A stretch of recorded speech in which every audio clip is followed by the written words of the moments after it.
Hey guys, welcome back to another video. In today's video, I'm going to be giving you my final thoughts on Pierre-Luc Dubois. I'm ultimately going to be giving you my reasons of why we should or should not go for him. Now, I promise, this will be my last video on Pierre-Luc Dubois. I know YouTube has way too many videos on him, and I'm sure that all of you guys are getting sick and tired of even hearing his name. So this will be my last video on him. Unless, of course, he ends up being a Hab, then I'll make one video. But this will be the last video, I promise. So yeah, let's dive straight into the video. So, Pierre-Luc Dubois, as we know, young guy, 24 years old still, a former 3rd overall pick by the Columbus Blue Jackets, and he has been the biggest name that has been linked to the Habs for the past year. For a while now, it seems like a no-brainer. Pierre-Luc Dubois will be a Hab. There was just two different ways that this would happen. Either by us trading for him and signing him, or by us waiting one more year and then just signing him in free agency. Now, fast forward to today, it seems like there is only one option left. The news is that Pierre-Luc Dubois and his agent are looking for a trade and sign, which means if that happens, the option of waiting one more year for him in free agency to sign him will not exist. And to me, right away, that is a turnoff. You know, I did not want to give up any assets for a guy who supposedly wanted to come to Montreal, you know, born in Quebec, sounds like he wants to be Montreal's guy. We have to give up stuff for that?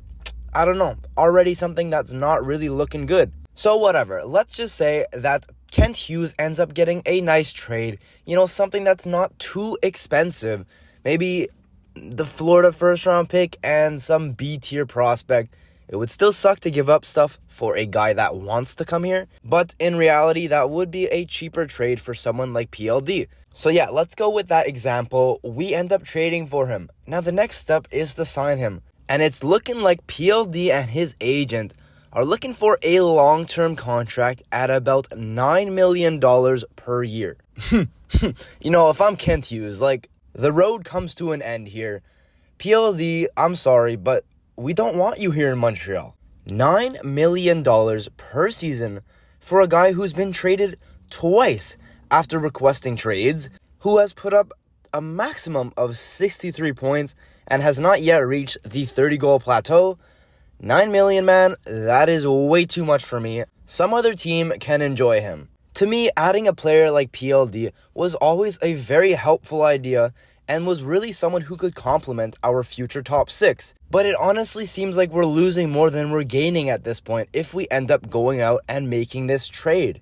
I mean, you just signed Cole Caulfield for a little less than Nick Suzuki, and it sounds like that's pretty much where everyone's going to be signed around, which is a super smart move from Kent Hughes, but then possibly adding PLD for $9 million over both Suzuki and Caulfield, it makes no sense. And the track record says that he's going to want to leave in 3 years anyways. So to me, it's just a big no. Like PLD, like I said, he could have really helped our future lineup. And you know what? He still could. Maybe Kent Hughes goes out and makes a cheap trade and he signs PLD to just what Caulfield and Suzuki are making, or preferably a little less as well. Because, well, call me biased, but I would prefer Nick Suzuki over PLD. You know, they're both pretty similar players, put up pretty similar points, and I would just prefer Nick Suzuki. So to me, PLD should not be making more than that. So my final thoughts on Pierre-Luc Dubois is that we honestly do not need him here in Montreal. I think we're just overhyping this because he's a Quebecois, and you know what? He's been talking about coming here, but we honestly do not need him. For the price he wants, the length he wants, and the possibility of him just wanting to leave in 3 years anyways, it could completely mess up the chemistry of this team. It could make us pay for something we do not need.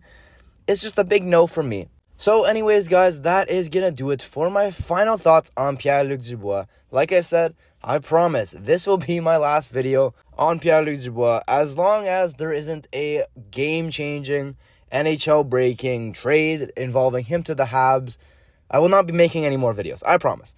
So yeah, that's going to be it for today's video. If you did enjoy, don't be afraid to hit that like button and maybe even consider subscribing.